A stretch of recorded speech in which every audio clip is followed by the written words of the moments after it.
சுந்தரி, எழுந்து வா.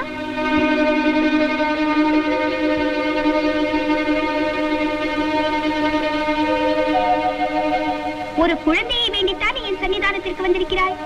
இந்த குறை உனக்கு மட்டுமல்ல, ஏற்கனவே கணபதிக்கும் முருகனுக்கும் தாயாகி சொக்கநாதர் சமேதராக மதுரையிலே கோயில் கொண்டிருக்கும் என் அம்சமான மீனாட்சிக்கும் இந்த கலியுகத்தில் தனக்கொரு குழந்தை வேண்டும், அதை தன்மடியில் தவழவிட்டு பாலூட்டி வளர்க்க வேண்டும் என்ற ஏக்கம் உண்டாகியிருக்கிறது.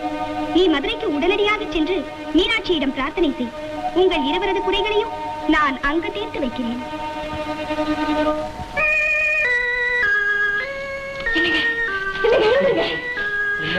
நம்ம களி நீங்கி போச்சுங்க. எப்படி? அன்னை காமாட்சி ஜோதி வடிவமா என் கனவுல வந்து நம்ம குறையை தீர்க்கிறேன்னு வாக்கு கொடுத்துட்டாங்க. அப்படியா? நம்ம உடனே மதுரைக்கு போய் மீனாட்சி தரிசனம் பண்ணி ஆகணும். அதென்ன சுந்தரி, இப்பதானே காமாட்சி நம்ம